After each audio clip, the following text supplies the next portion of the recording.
The last log went up on the 22nd of October. Caleb Moss set it himself, climbing to the top of the unfinished wall with the log balanced on his shoulder, in the way he had been setting logs for 6 weeks, the way a man moved timber when there was no one else to move it. His wife Ruth watched from the ground with their daughter Anna, who was 9, and their son Peter, who was 6.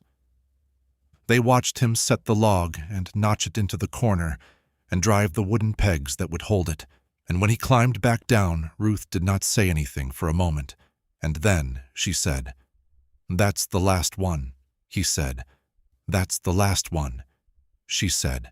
"It's not finished," he said. "I know." He looked at the structure. 4 walls to a reasonable height, the roof framing begun but not completed, the chimney rough-built but not properly mortared, the door opening covered with a canvas they had brought from the wagon. He looked at it, the way a man looked at something he had hoped would be more, and that was what it was. He said, "It'll do for now. We'll finish it as we can." She looked at the sky. The sky to the northwest had the specific quality of sky that people who had spent their lives in hill country learned to read. A yellow-gray in the upper register, a heaviness in the clouds that was different from rain-heavy clouds, the particular low light of a late October afternoon that was telling anyone who knew how to listen that the season was about to change. She said, "How long do we have?" He said, "Days, maybe less." She said, "Then we should move in today." They moved in that afternoon, before the first snow, because moving in after the first snow was a different and harder thing, and because the canvas over the door opening was going to manage better from the inside than it would from the outside, and because the children needed to be inside a structure rather than in the wagon another night. The snow began 2 days later, and the winter that followed was the hardest winter that part of the Ozark Ridge country had seen in 20 years. Caleb and Ruth Moss had come into the Ridge country from Kentucky in the summer of 1848, with the intention of filing on the land along the lower drainage of the East Ridge and building before winter. This was the plan, and it was a reasonable plan. Summer arrival in the Ozarks allowed 4 months of building weather if the summer was dry, and 4 months was sufficient to put up a serviceable cabin. People had done it. People who had come in July and worked steadily had been in their cabins by October, with enough time to spare for the settling in that made a cabin a home rather than a structure. The Moss family had not had 4 months. The fever had come in August, the specific fever that moved through the river valleys in late summer, and that claimed some people and left others weakened, and that had taken Caleb in September, with the specific totality of an illness that converted a working man into a man who could barely sit upright. He had been down for 3 weeks, 3 weeks in the wagon, in the heat of a late Ozark summer, while Ruth managed the children and the animals, and the fear that the fever would take him the way it had taken the Pratt family's youngest son 2 summers before. He had come back from it in early October, thinner and slower, and with the specific quality of a man whose strength was returning, but was not yet returned. He had 6 weeks. He built through those 6 weeks with the concentrated purpose of a man who understood what was at stake, working from first light to last light every day that the weather allowed, and several days that it didn't. Ruth worked beside him when the children were occupied and when Peter was old enough to stay with Anna, without her constant attention. They had the help of the nearest neighbor, a man named John Aldred, who farmed 2 miles south and who gave them 3 days of his time, because that was what neighbors did in country, where there was no one else to help, and the alternative was a family going into winter without shelter. 3 days of Aldred's labor and 6 weeks of everything Caleb and Ruth had, and the result was what went up on the 22nd of October. 4 walls, the beginning of a roof, a rough chimney, a canvas door. It was what it was, Caleb had looked at it the evening of the last log and had done the accounting that he had been doing every day of the 6 weeks. What was done? What remained undone? What could be done during the winter if the weather allowed work outside? What could not? The roof could be finished in stages if the snow was not too heavy. The chimney mortar would wait for spring. The rough-built stones would hold if the fire was managed carefully. The gaps in the wall seams could be chinked from inside with the materials they had. What could not be fixed was the door. The proper door, the fitted plank door with the iron hinges that were in the wagon, made to his measurements before they left Kentucky, required a morning's work he had not had. The canvas would hold heat and block wind to a degree, but it was canvas. The winter was going to find the gaps around it and come through them. He had looked at the structure in the evening light and had thought, it will have to do. He did not know yet what the winter would ask of it. The site Caleb had chosen was at the mouth of a narrow hollow that opened onto the broader drainage of the East Ridge, a place that had looked in the summer like a sheltered location. The hollow ran east-west, the walls rising on either side, the timber on the slopes providing windbreak on the north and south faces. There was a spring at the hollow's inner end, reliable water. The ground at the hollow's mouth was level and well-drained.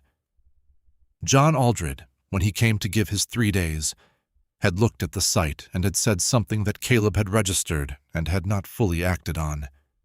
He had said, "Hollow, sites collect cold." He had said it in the specific way of a man offering information he considered important, and Caleb had nodded and had filed it in the part of his mind where information he couldn't act on went. He was filing on this land. The site was what the land offered. He did not have the choice of another site and 2 months to build on it. He had built where he was. In November, when the cold settled into the hollow with the specific intensity that John Aldred had been warning him about, Caleb understood what hollow sites collected. Cold meant in a way that the summer's site selection had not conveyed. The hollow was a bowl. The cold air, heavier than warm air, moving by gravity, flowed off the ridge slopes at night and pooled in the low ground where the hollow opened onto the drainage. The temperature at the cabin site was reliably colder than the temperature 200 yards in either direction on the ridge slopes. In serious cold, the difference was significant. In the coldest nights of January and February, it was the difference between cold that was manageable and cold that was not. The first week in the cabin was the week of learning what the structure was. The chimney drew poorly, the rough mortar and the insufficient height of the stack produced a draw that was adequate in calm weather and inadequate in any wind. Wind came down the hollow at night, funneling through the east-west corridor, and when it came down the hollow, it hit the chimney and the draw reversed, and smoke came back into the cabin in the specific quantity and direction that made the fire a liability rather than an asset. Caleb spent 3 nights working on the chimney cap before he produced something that managed the backflow to a survivable degree. The wall seams he chinked from inside with a mixture of clay and moss that was the best available material, and that was not what the seams needed. The chinking kept out the worst of the draft, but not all of it, and the result was a cabin that was cold in the specific way of a cold place that was also damp. The moisture in the chinking and in the green logs of the walls conducting cold inward in a way that dry materials would not have. The roof was the most urgent remaining work, and the work that the winter was making most difficult. The framing was complete, but the covering was partial. Boards from the wagon, supplemented by split shakes that Caleb worked on, in the brief windows of weather that allowed outside work, adding to the coverage when he could. The partial roof was adequate except in heavy snow, when the weight accumulated on the covered sections and the snow found the open sections and came through. In the first serious snowfall of November, 3 inches came through the open sections and had to be cleared from the floor before it melted and soaked the puncheon. Peter said, on the first evening of that snow, "Papa, it's snowing inside." Caleb said, "I know." He said, "I'm going to fix it." He said this in the tone of a man who believed he was going to fix it and who was working through the calculation of when and how. Ruth heard the tone and knew the calculation was not resolved and did not say anything, because saying something would not resolve the calculation and would cost something that the winter, which was going to be long, could not afford to have spent.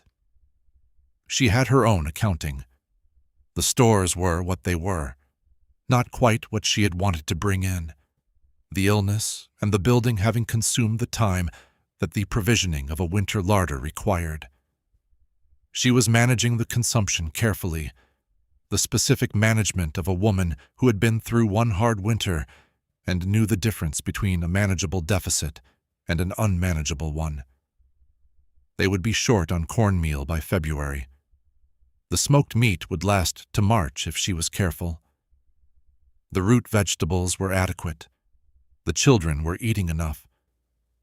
She watched the children's faces for the specific quality of hungry she could not allow them to have and kept them from it, and she kept Caleb from knowing how close the margins were, because Caleb had enough to carry. She also kept from him, for most of January, what she privately thought about the sounds. Caleb's accounting was the accounting of a builder and a practical man. The corridor, the hollow, the sound funneling. He reached for mechanism because mechanism was what he used to understand the physical world, and the world generally cooperated with this approach, and the approach was honest as far as it went. Ruth's accounting was different. She had grown up in hill country in Kentucky, and she had been around people who had spent their lives in hill country, and she had absorbed through that proximity a way of thinking about land that was less mechanistic and more personal. Not superstitious, she was not a superstitious woman, but attentive to the specific character of places, to the way certain places had a quality that other places didn't, to the felt difference between ground that received you and ground that did not. The hollow did not receive them. She had felt this from the first week, before the sounds, in the specific way she felt it, a quality in the air of the hollow's interior, especially at night, a quality that was not just the cold, though the cold was part of it, the quality of a place that had its own purpose, and that their presence was an interruption of. She would not have said this to Caleb in October. She would not say it to him now, but she held it, in the way she held things that were true and unhelpful, carefully, privately, without building on them. She thought, "We are in the hollow's winter." Not our winter. The hollow's, she thought. In the spring we will go to the south slope. She did not think, and leave the hollow to whatever uses it. The sounds began in December, not from inside the cabin, from outside. This was important, and it was the first thing Caleb established when the sounds began, because a sound from inside an unfinished cabin in winter had explanations available to it. Green logs contracted and cracked in extreme cold. The half-finished roof, framing shifted under snow load. The canvas door moved in the wind drafts that found it. These were the sounds of a cabin settling into winter, and they were present every night, and Caleb had learned to identify them and file them in the part of his mind that handled ordinary information. The sounds from outside were different. They began as footsteps, or what sounded like footsteps. Steps in the snow around the cabin's north wall, the specific compressing crunch of weight moving on packed snow. Not continuous. 3 or 4 steps, a pause, 3 or 4 more steps. The pattern of something moving along the wall. Caleb heard it the first time on the 5th of December, lying in the dark in the specific wakefulness of a man sleeping in a cold cabin who was monitoring the fire through the night. He lay still and listened to the steps along the north wall, and made the assessment he made with all sounds, known or unknown, source identifiable or not. The steps were unknown. The source was not identifiable from inside. He got up and went to the door and looked out. The snow along the north wall was undisturbed. Whatever he had heard had left no print. He stood at the door in the cold for a moment, looking at the undisturbed snow in the moonlight, and then he went back inside and built the fire and went back to sleep. He told Ruth in the morning because Ruth would want to know, and because not telling her would have been a form of management she would have recognized and resented. He told her plainly, "Sound along the north wall last night, like footsteps. Nothing in the snow." She said, "Animal?" He said the snow was clean. She said, "Tree." He said it didn't sound like a tree. He paused. It sounded like steps. She said, "But nothing in the snow." He said, "Nothing in the snow." She considered this. She said, "Tell me again if it happens." It happened again 3 nights later. The same pattern. Steps along the north wall, 3 or 4 at a time, the pauses between them. This time Caleb went out more quickly, pulling his coat on in the dark and going to the door within seconds of the last step he heard, trying to catch whatever it was before it moved away. The snow along the north wall was undisturbed. He walked the full perimeter of the cabin in the cold, looking at the snow in every direction. The snow was clean everywhere, the undisturbed surface of snow that had fallen 2 days prior and had not been touched. No prints of any kind, no drag marks, no disturbance in the crust, no indication that anything had moved along any of the cabin's 4 walls. He stood in the dark and cold for a while, looking at the clean snow, and then he went back inside. He said to Ruth, "Same thing, nothing." She had been awake, had heard both him and the steps before he got up. She said, "I heard it too this time," he said, and, she said, "It sounded like steps." He said, "Yes." They lay in the dark for a while. She said, "Do you think it's the cold? Trees splitting?" He said, "It doesn't sound like trees splitting." She said, "You've heard trees split." He said, "Once, years ago in Kentucky." He paused. "It's like a rifle shot. This is quieter, more deliberate." He said, "I don't know what it is." Ruth said, "It comes from the north." He said, "Yes." She said, "The hollow goes north." He said, "Yes." She said nothing more. She lay in the dark and listened to the cabin creak around them in the cold. The sounds it made that he had identified and filed, the sounds of the structure they were inside, and the sounds that were not the structure. And she thought about the hollow that opened to the north, and about what came down it at night, when the temperature dropped and the wind came in off the ridge. She did not ask what came down it. She thought about asking and did not. Christmas came and passed in the way of a first winter Christmas in a hard place, marked, because Ruth marked it for the children, with the small stores of sweetness she had held back for the occasion, and with the particular quality of warmth that a family produced when it chose warmth against the cold. Caleb read from the Bible. Peter and Anna had the gifts that had been prepared in Kentucky before the departure, small things carried in the wagon for this purpose. It was enough. Ruth had made it enough. January brought the serious cold. The temperature in the hollow dropped in the first week of January and stayed down in the way of a cold that had settled rather than visited. The specific quality of January cold in the Ozark hill country that was different from the cold of November or December, a cold that had patience, that was not going anywhere, that had taken possession of the landscape and was occupying it fully. The hollow gathered this cold in the way that John Aldred had said it would. the pooled cold air sitting in the low ground around the cabin and keeping the temperature at the site lower than it was anywhere nearby.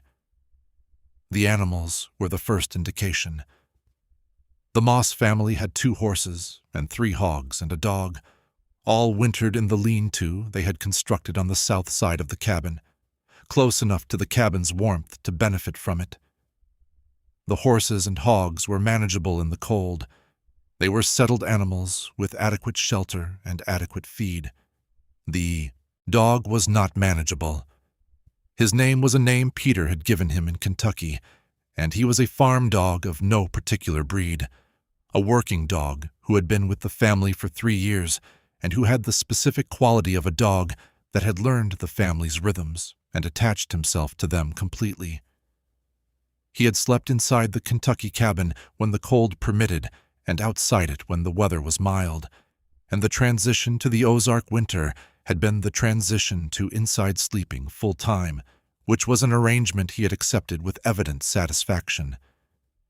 In January, the dog stopped sleeping inside. This was not a decision that was made or announced. It was a change that Ruth noticed over several nights. The dog was inside. Then the dog was at the door asking to be let out. Then the dog was outside and not asking to come back in.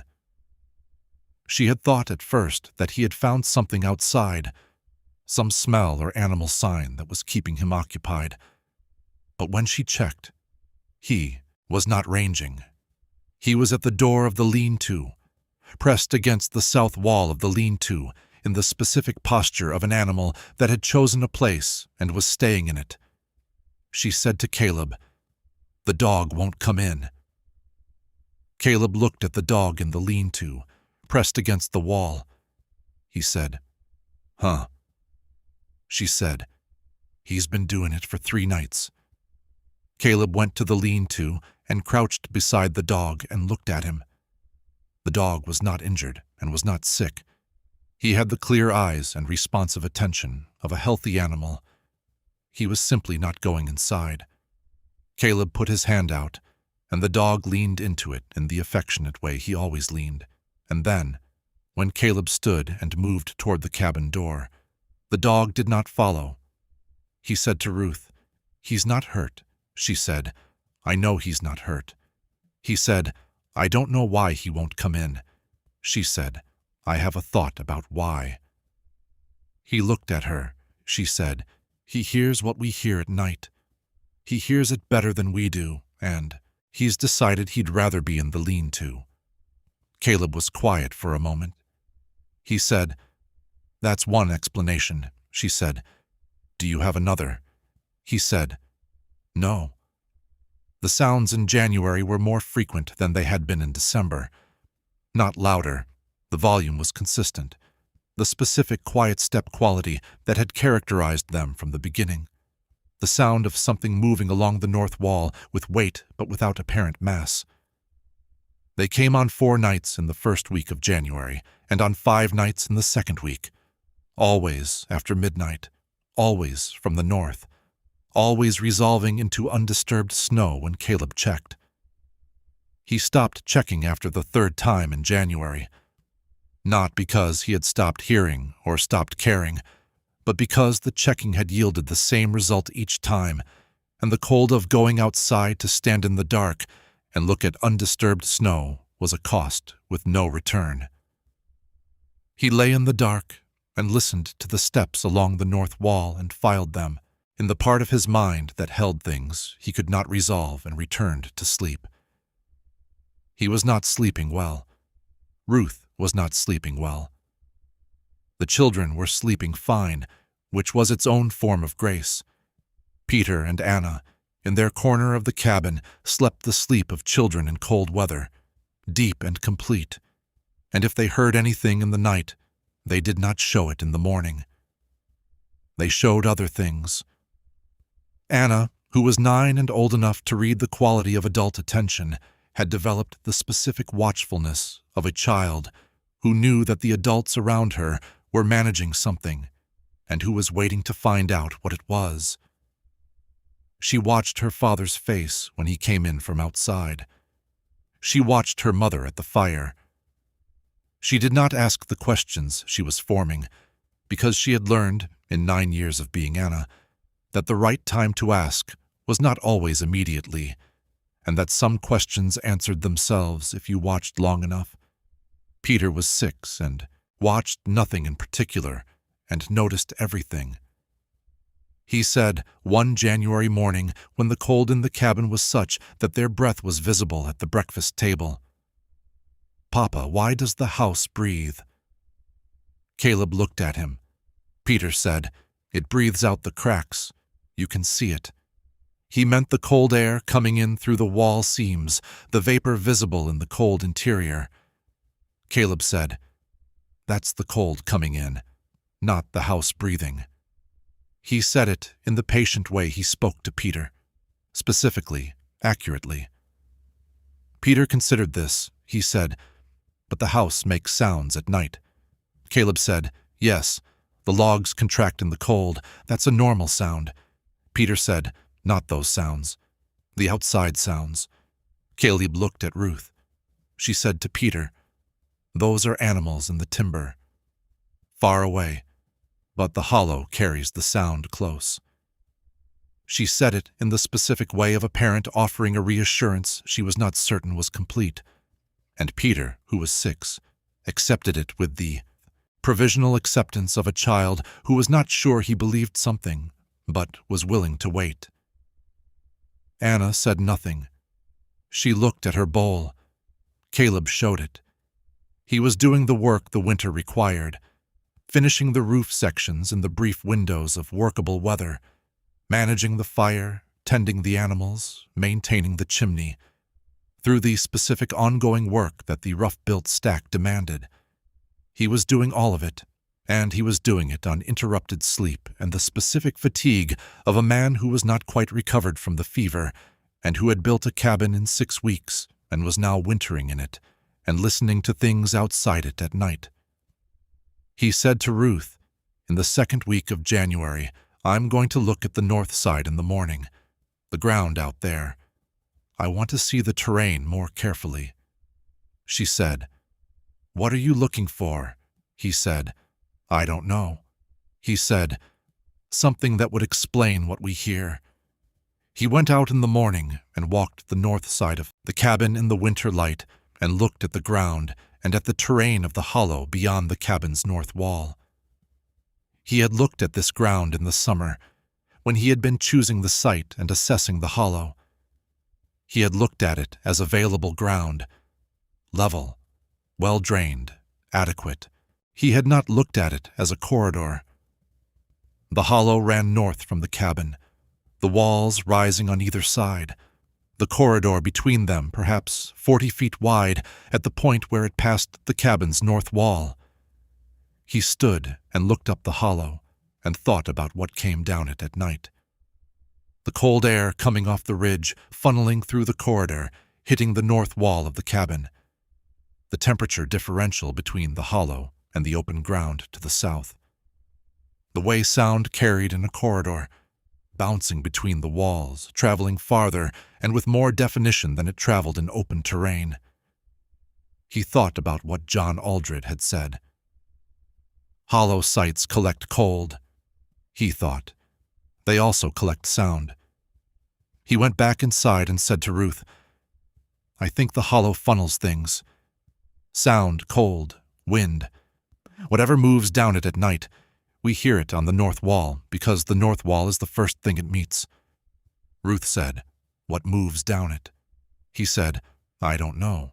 Animals in the timber above, wind moving branches, the cold itself doing things to the trees."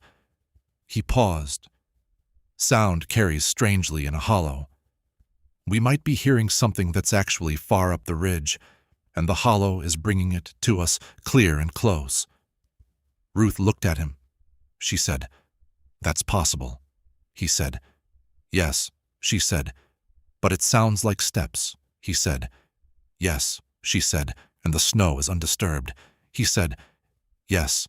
He sat down. He said, "I have the corridor explanation, and I don't have an explanation for the snow." A corridor explains why we hear it clearly. It doesn't explain why it leaves nothing, she said. Maybe it doesn't come all the way to the cabin. Maybe it comes to the edge of where we can hear it and stops there. He said, That's what I keep coming back to. She said, What stops at the edge of where we can hear it? He did not have an answer for this. The storm hit on the 23rd of January. They had 3 days of warning in the way that hill country provided warning, the specific quality of the light changing in the west, the animals getting restless in the lean-to, the drop in temperature that preceded a serious storm rather than a serious cold snap. Caleb used the warning days to bring in as much wood as the cabin could hold, to secure what could be secured on the exterior, to check the roof sections and the chimney one more time. The storm came in the night of the 23rd with the specific determination of an Ozark January storm that had been building in the northwest for several days. Not the howl and spectacle of a dramatic storm, but the dense, heavy, pressing weight of a blizzard that was not interested in performance, that was simply going to deposit what it had to deposit and was going to take the time it needed. The snow was horizontal in the gusts and vertical in the intervals, and by morning it had put down 18 inches in the hollow and was still coming. The cabin held. This was the thing that surprised Caleb, that the structure he had doubted through the long winter held against a storm that tested it fully. The roof took the snow load. The sections he had finished held. The sections that were still open let snow through, and he and Ruth cleared it in relays. But the cabin itself stood. The chimney managed the backflow with only moderate smoke return. The canvas door was frozen in its frame and moved only slightly in the gusts. The cabin held, and they were inside it for 4 days. On the second day of the storm, in the middle of the afternoon, Caleb heard the roof timber crack. Not a catastrophic crack, not the crack of a timber giving way. The crack of a timber under load, flexing, the wood speaking the language of stress in the way that wood spoke it. He looked up at the roof framing and saw the center beam move slightly under a gust, and then return. He put his hand against the timber and felt it. He said nothing to Ruth. He watched the timber through the rest of the day and through the second night, and it held. And in the morning he climbed to the exterior and cleared the roof by hand in the wind and cold until the snow load was reduced to what the framing could carry without speaking. He came inside, and Ruth looked at him and did not ask what he had found because she could read the answer in his face. She said, "We'll be all right." He said, "Yes," she said. "Spring is 8 weeks," he said. 7, she said. 7 then. The sounds did not come during the storm. This was a thing Caleb noted and turned over. 4 days of storm, wind coming down the hollow in the sustained way of a serious blizzard, and the steps along the north wall were absent. Whatever the hollow brought him on quiet nights did not come through the wind. After the storm, on the first quiet night, they came back. He lay in the dark and listened to them, and thought about what Ruth had said. Maybe it doesn't come all the way to the cabin. He thought about the corridor and the cold air and the way sound traveled in the enclosed terrain. He thought about the dog in the lean-to. He thought about the undisturbed snow. He thought, I have built my family's winter around a hollow that I do not fully understand. He thought, I chose it for its shelter and its water, and I did not know what else it was, what else it might carry. He thought, we will be here until spring, we will manage until spring, and in the spring, if we stay, we will move the cabin to the south slope. He said this to Ruth in the morning, and she said, yes. He said, not because of the sounds. She looked at him. He said, because the hollow is too cold, because of what Aldred said, because the south slope is better ground. She said, yes, she said, We will say it's because of the cold, he said. Yes, she said. That's also true, he said. Yes, that is also true. They broke out of the winter in March, the way families broke out of hard winters in the Ozark Hill Country, gradually, with the specific relief of people who had been inside a long, cold thing and were coming out the far side of it. The snow receded from the hollow in stages, the south-facing sections going first, the north-facing sections holding their snow until April, because the hollow's shadows kept them from the strengthening sun. Caleb began the new foundation on the south slope in April, in the light of a spring that was doing what spring always did in the Ozarks, arriving with a completeness that made the winter feel like a different world, a world that was hard to remember clearly in the warmth of April mornings, with the timber greening on the slopes and the creek running full from the snowmelt. He moved the cabin in stages, dismantling the unfinished structure at the hollow's mouth and rebuilding it on the south slope through May and June, doing it properly this time. The fitted door with the iron hinges, the mortared chimney, the completed roof, the chinked walls. He built it with the specific attention of a man who had spent a winter in a structure that was not ready for winter, and who was not going to spend another winter that way. John Aldred came to help for a week in June, and looked at the new site and said, "Better," he said. "South Slope is the right place for a cabin here."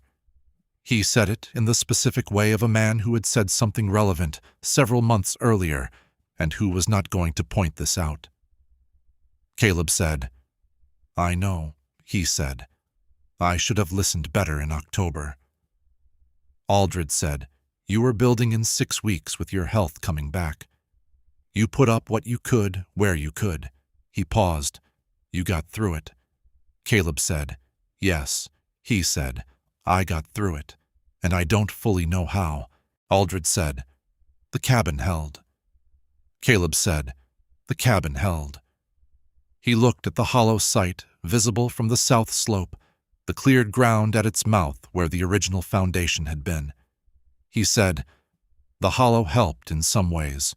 The windbreak, the spring." He paused. "It also took more than I expected." Aldred said, "They do." Caleb said, "What do you think is in it?" Aldred looked at the hollow. He said, "Cold air, the way I told you. Cold air pools in low ground, and the hollow is the lowest ground here. In January, that hollow is 10 degrees colder than anything around it." Caleb said, "And the sounds." Aldred was quiet for a moment. He said, "What sounds?" Caleb told him. He told him plainly, the steps along the north wall, the undisturbed snow, the frequency in January, the absence during the storm. He told it the way he had told Ruth specifically, because the account deserved specificity. Aldred listened. He said, "I've been farming this country for 12 years. He paused, said, "The hollows do things. I don't have a complete accounting of what they do. The cold pooling, I know. The sound funneling, I know. Sound carries strange and enclosed terrain. You can hear things from a long way, and they seem close." He paused. "What comes down a hollow at night and leaves no tracks, I have less of an accounting for." Caleb said, "But it happens." Aldred said, "Things happen." He said it in the flat way of a man who had been in the country long enough to have a collection of things that happened and that he kept without forcing them into categories. He said, "Whether it's the cold or the terrain or something else, I couldn't say." Caleb said, "I'm inclined to say it's the hollow, the terrain, the way the hollow moved things down it at night." He said, "That's the explanation that fits the evidence." Aldred said, "And the snow." Caleb said, "The snow I don't have a good answer for." He paused. The snow was always undisturbed. Aldred looked at the hollow site. He said, "Then, build on the south slope and keep the hollow for what it's good for." Caleb said, That's what I'm doing. They stayed. This was perhaps the most important fact of the account, that Caleb and Ruth Moss filed on their land, built their proper cabin on the south slope, farmed the bottomland along the east drainage, and remained in that part of the ridge country for the rest of their lives. The winter of 1848 into 1849 was the hardest season they spent, and they spent 30 more seasons there, and the subsequent winters were the winters of a family in a cabin that was suited to its ground, cold, as Ozark winters were cold, but managed. Ruth wrote in the single surviving letter from her to her sister in Kentucky, dated the spring of 1849.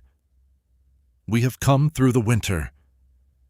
The cabin was not finished when the cold came, and we spent the winter in it anyway, and it was as hard as anything I have done. We are moving the cabin to the south slope and building it properly, and we will be ready for next winter." She wrote, "There were sounds outside the cabin at night through January that Caleb and I do not have a full explanation for. We have the best explanation we can build from the evidence.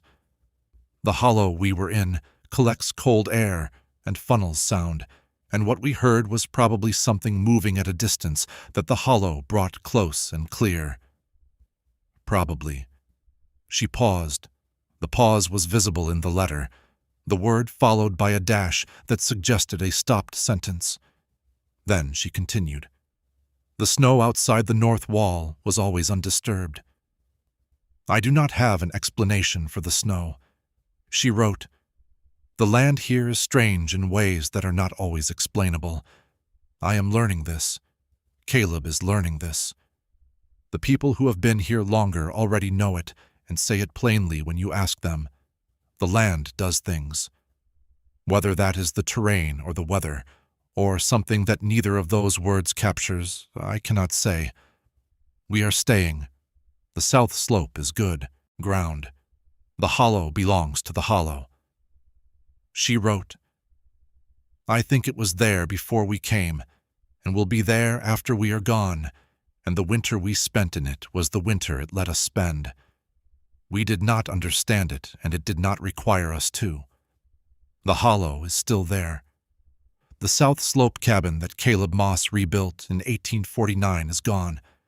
Time and succession and the particular entropy of wooden structures in hard country. The land passed through several families after the Mosses, each one leaving less trace than you might expect. The Ozark Ridge country having the specific quality of reclaiming what was built on it, in ways that other landscapes did not. The hollow at the mouth of which Caleb first built remains. The spring at its inner end still runs. The terrain feature that John Aldred named, the cold air pooling in the low ground, the 10-degree differential in January between the hollow floor and the south slope above it, is still present, is still measurable, is still the reason that anyone who knows the terrain builds on the slope and not in the hollow. On cold January nights, when the temperature drops into the range that Caleb and Ruth Moss spent the winter of 1848 managing, the hollow is noticeably colder than its surroundings. The air in it is still. The sound in it carries with the specific clarity that enclosed terrain in deep cold produced in 1848, and still produces now, farther than it should, closer than it should be, arriving at the place where the hollow opens onto the broader drainage with a clarity that makes things sound near that are not near. People who walk the hollow in winter sometimes stop and listen to what the cold air brings down it. They cannot always identify the source of what they hear. They look at the snow. The snow sometimes is undisturbed. The cabin had been finished just in time, but the land had been waiting much longer than that. And the hollow keeps what it keeps, in the way that certain terrain features keep things, not with intent, not with awareness, simply as a function of their geometry and their age, and the specific way they move the cold air of January nights through the corridor of their walls. Whatever came down the hollow On those quiet nights in the winter of 1848, it came down the way it had always come down.